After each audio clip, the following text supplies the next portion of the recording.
Olá, bom dia, seja muito bem-vindo. Nós estamos ao vivo. Agora são 8 horas e 31 minutos pelo horário de Brasília. E a partir de agora, você acompanha comigo as notícias do Brasil e do mundo desta segunda-feira. Vamos então aos destaques do dia. O governo deve lançar hoje o pacote para incentivar a venda de carros populares no país. Lula vai se reunir com Arthur Lira para tentar melhorar a relação do governo com a Câmara dos Deputados. Nos destaques internacionais, acidente de trem na Índia deixa 275 mortos e mais de 1.000 feridos. E ainda, essa é a Semana Nacional do Meio Ambiente e nós vamos começar hoje a série de reportagens Virada Sustentável. Tudo isso a partir de agora. E olha só, o governo deve lançar hoje um pacote de incentivo à indústria automotiva. As medidas anunciadas no fim de maio terão que passar pelo Congresso. A gestão definiu que o programa deve ter duração de 4 meses e gasto estimado de 500 milhões de reais. A medida pode alterar alíquotas de impostos para incentivar a compra de automóveis com preço de até 120 mil reais. Foram definidas reduções de IPI e PIS/COFINS, com descontos entre 1,5% e 10,96% do preço final aos consumidores. Ao todo, o programa vai abranger 33 modelos de 11 marcas diferentes. O nível dos descontos depende de 3 fatores: preço, eficiência energética e densidade industrial no país. Em maio, o vice-presidente Geraldo Alckmin enfatizou que, com os descontos, o carro mais barato do país, que hoje custa em torno de 68 mil reais, pode ficar abaixo de 60 mil. Também estão previstas medidas de estímulo para a renovação de frota de caminhões e ônibus. Mas esses pontos não contemplam o corte temporário de impostos. O governo considera imprescindível dar algum tipo de ajuda para revigorar a indústria automotiva. A cadeia produtiva do setor é responsável por 1 milhão de empregos diretos e indiretos, além das montadoras no setor de peças, componentes eletroeletrônicos, plásticos, concessionárias, entre outros.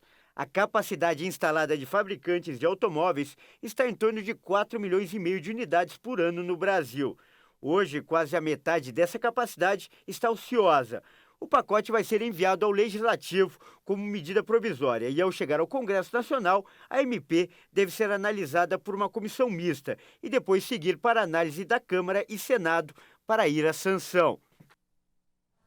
E a gente fala de política agora. O presidente Luiz Inácio Lula da Silva deve se reunir nesta segunda-feira com o presidente da Câmara, Arthur Lira, para tentar melhorar a articulação política do governo com os deputados. O encontro acontece após Lira criticar a falta de apoio do governo na Casa Legislativa. A reclamação veio diante das dificuldades em aprovação da medida provisória da reestruturação ministerial. Os partidos do Centrão têm enfrentado 3 entraves: a demora na liberação de emendas parlamentares empenhadas, a falta de inclusão de obras dos redutos eleitorais dos congressistas em programas do governo e a ausência de parlamentares em comitivas ministeriais de inaugurações de projetos. Em conversas reservadas com a base aliada, Lula reconheceu os problemas e tem admitido a necessidade de mudanças.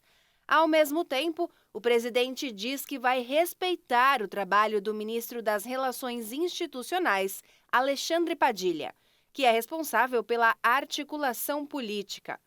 Sob pressão para melhorar a articulação política, o presidente decidiu fazer um raio-x dos entraves políticos e administrativos que têm atrapalhado a relação entre o Palácio do Planalto e a Câmara dos Deputados.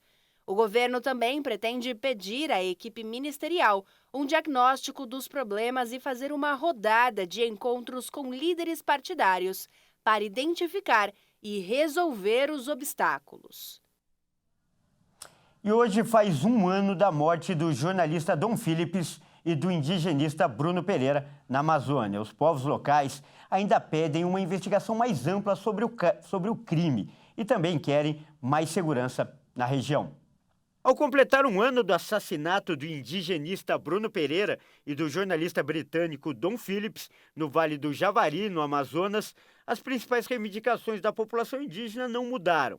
Os pedidos de investigação mais apurada sobre o crime e de políticas públicas que garantam a segurança na região continuam na ordem do dia. Atualmente, 3 pessoas acusadas de participação nas mortes estão presas, aguardando julgamento.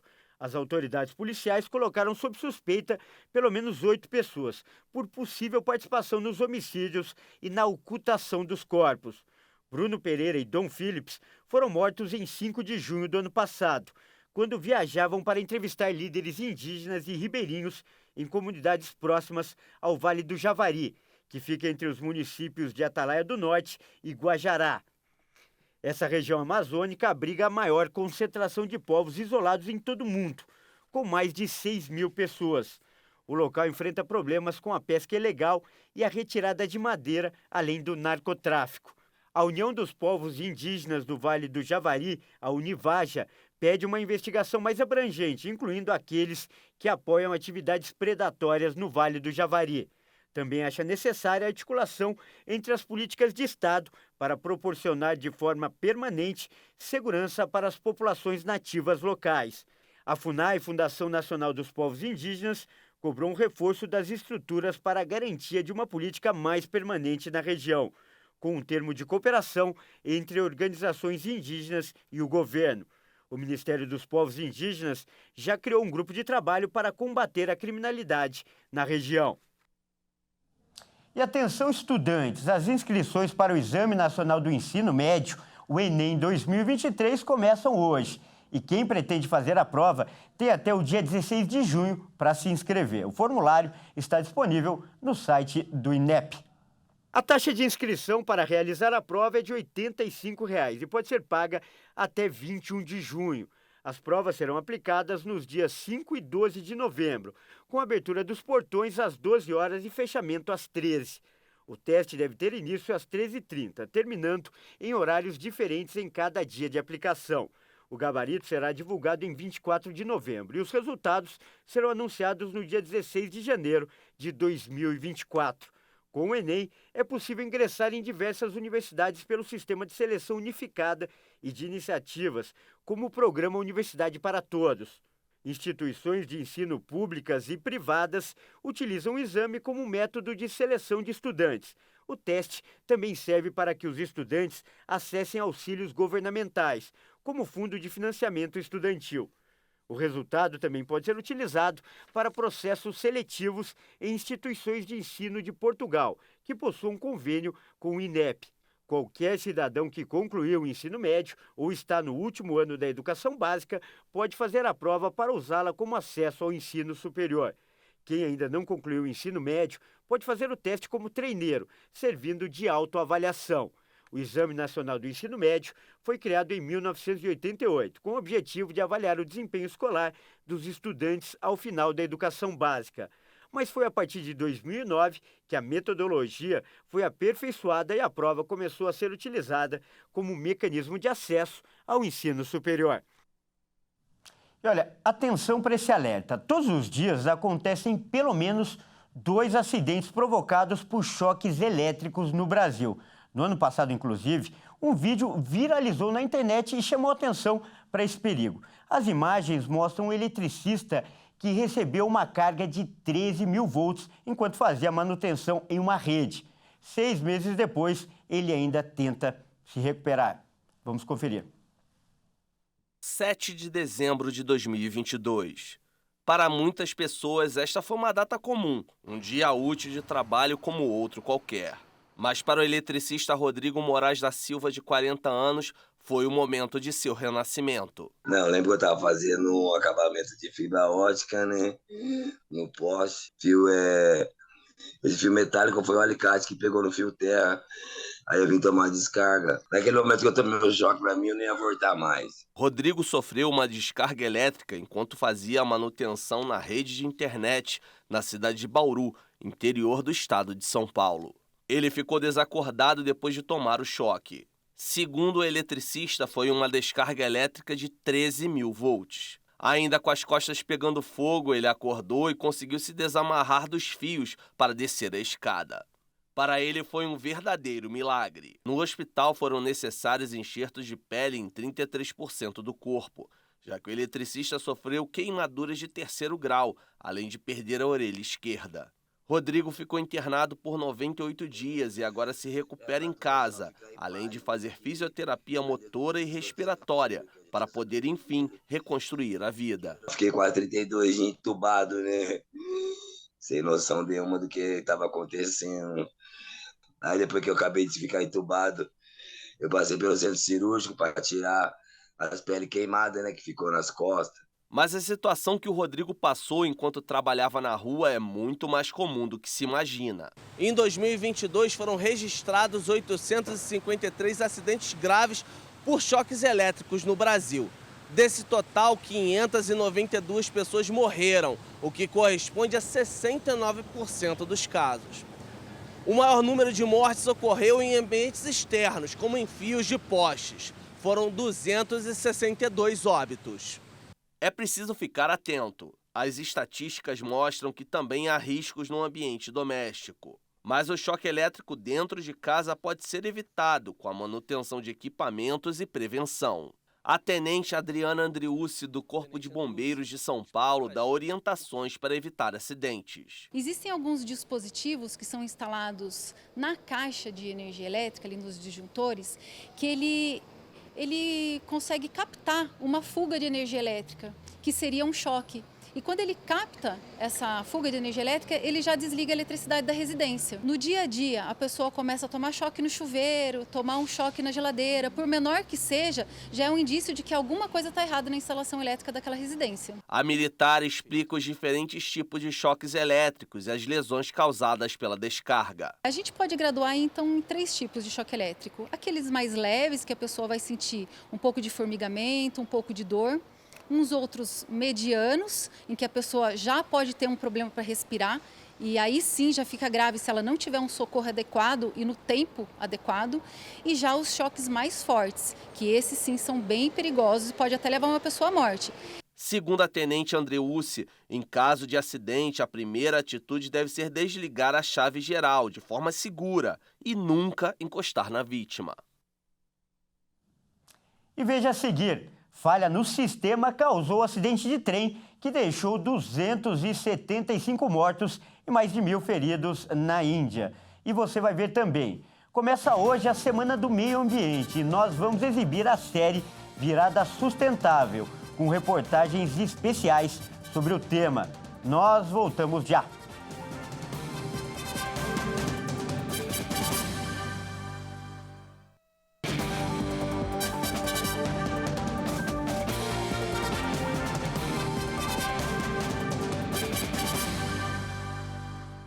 Olá, mais uma vez, seja muito bem-vindo. Nós estamos de volta com o segundo bloco e ao vivo. São 8 horas e 46 minutos pelo horário de Brasília. Vamos então aos destaques internacionais. E olha só, o serviço de trens foi retomado na região de Balasore, no estado de Odisha, na Índia, onde um acidente de trem deixou quase 300 mortos. Os trens circularam ao lado dos destroços dos vagões envolvidos no acidente da última sexta-feira, que foi provocado por falhas no sistema de sinalização. Dos mais de 1.000 feridos, 382 permanecem hospitalizados, vários em estado grave. O Coromandel Express, que viajava entre Calcutá e Chennai, recebeu luz verde para circular pela via principal, mas foi desviado por uma falha humana para um trilho onde um trem de carga estava estacionado. O trem de passageiros colidiu com a composição de cargas a uma velocidade de 130 km por hora. 3 vagões tombaram no trilho anexo e atingiram a parte final de um trem expresso de passageiros que seguia de Bangalore para Calcutá. O primeiro-ministro Narendra Modi visitou o local da tragédia e passageiros hospitalizados. Este é o pior acidente ferroviário na Índia desde 1995, quando uma colisão entre 2 expressos perto de Agra, cidade onde fica o Taj Mahal, provocou mais de 300 mortes. O acidente mais letal da história do país aconteceu em 1981, no estado de Bihar, quando 7 vagões de um trem caíram de uma ponte no rio Bagmati, que provocou entre 800 e 1.000 mortes. E a Rússia informou que impediu uma tentativa de invasão a um território na fronteira com a Ucrânia. A ação teria sido feita por um grupo de russos que está lutando ao lado dos ucranianos. O governo de Belgorod, que faz fronteira com a Ucrânia, disse que os invasores apresentados como combatentes russos lutando pelo lado ucraniano fizeram prisioneiros e propuseram uma troca. Logo depois, o exército de Moscou afirmou ter repelido a agressão. Municípios fronteiriços de Belgorod foram alvos de ataques sem precedentes nos últimos dias. As autoridades pediram à população que deixe a área. Peço aos moradores, em primeiro lugar, do distrito de Shebekino, que foi atacado, que ouçam as autoridades e deixem temporariamente suas casas, para salvar o mais importante, suas vidas e a de seus entes queridos.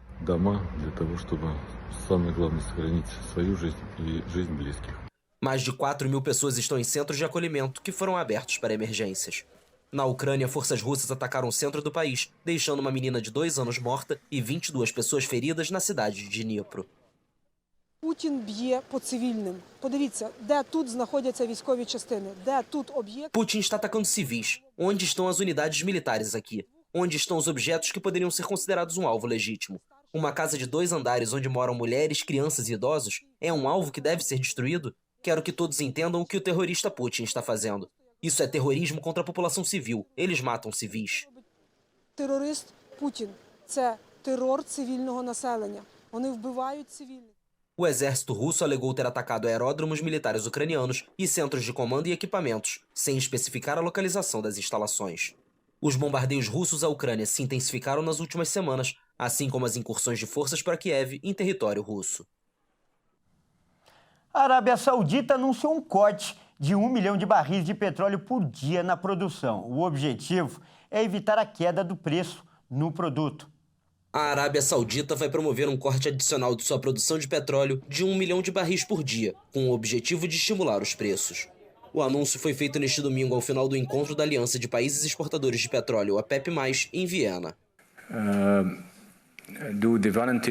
Os países que haviam concordado em fazer cortes voluntários os estenderam até o final de 2024. I would have to call it the Saudi lollipop, which is 1 million barrel. E vou ter de chamar de pirulito saudita a redução de 1 milhão de barris que começa no 1º de julho e também pode ser prorrogada. And that million is also extendable. Os 13 membros da OPEP, liderados pela Arábia Saudita e que incluem a Venezuela, juntamente com seus 10 parceiros liderados pela Rússia, são responsáveis por 60% da produção mundial de petróleo. Os delegados se reuniram em um clima de incerteza sobre a economia global, com vários indicadores econômicos negativos para a demanda por petróleo. Antes da reunião, havia dúvidas se Moscou iria se opor ao corte de produção, já que usa as receitas para financiar sua ofensiva militar na Ucrânia. Mas a Rússia esclareceu que não houve divergências e que uma decisão foi tomada com base no interesse do mercado. E olha só, nós estamos na Semana Nacional do Meio Ambiente, que foi criada no Brasil para complementar o Dia do Meio Ambiente. Essa, por sua vez, é uma data instituída pela Organização das Nações Unidas para conscientizar a todos sobre a importância de preservar os diferentes tipos de ecossistemas. E por isso, nesta semana, nós vamos exibir uma série de reportagens intitulada Virada Sustentável, que começa com a Agenda 2030. Vamos acompanhar? Como você imagina o planeta daqui a uma década? E 2? E daqui a um século? O futuro preocupa autoridades do mundo todo. A situação do meio ambiente é um problema global que tem prazo para ser solucionado. Até 2030, 17 Objetivos de Desenvolvimento Sustentável precisam ser cumpridos pelos 193 países membros da Organização das Nações Unidas.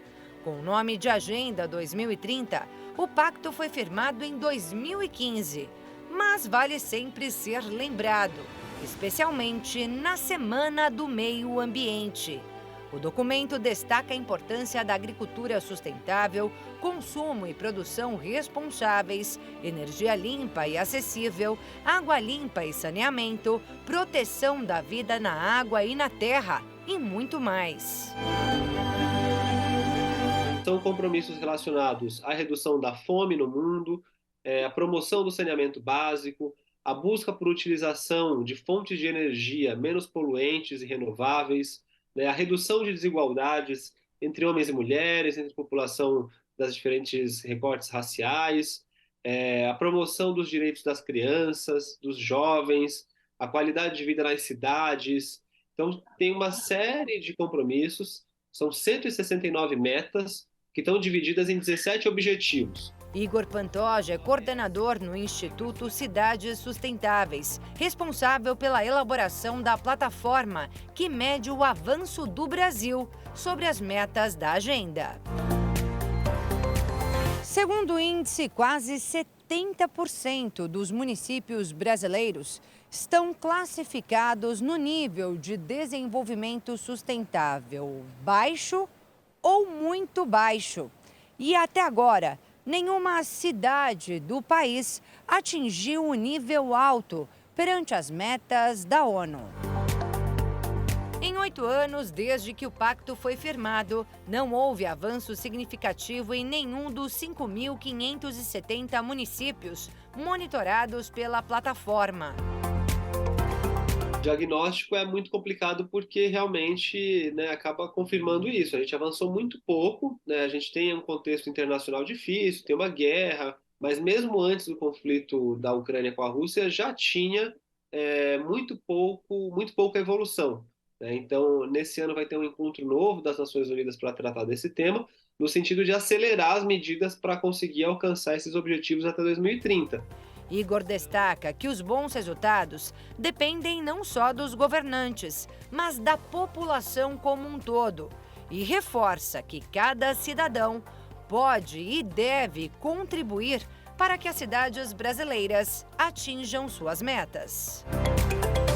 Então, o cidadão, né, de qualquer cidade do Brasil, ele pode olhar para aquilo que o poder público, né, vem fazendo, para aquilo que as empresas fazem, né, as empresas da sua cidade, se elas têm um compromisso socioambiental, ou se elas querem só fazer marketing em cima disso. Você pode escolher produtos que têm a ver, né, com um menor consumo de materiais, de recursos naturais, por exemplo. Então, tem uma série de medidas que no seu cotidiano podem promover o desenvolvimento sustentável também. É uma questão de fiscalizar, cobrar e fazer boas escolhas. Para conferir o nível de desenvolvimento sustentável da sua cidade, acesse o site idsc.cidadessustentáveis.org.br.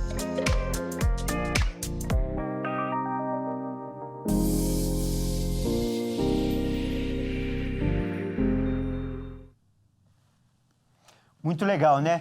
E amanhã tem a segunda reportagem desta série, Virada Sustentável. Não perca. Bom, esta edição fica por aqui. Eu agradeço demais pela sua companhia e convido a continuar ligado em nossa programação. Até mais!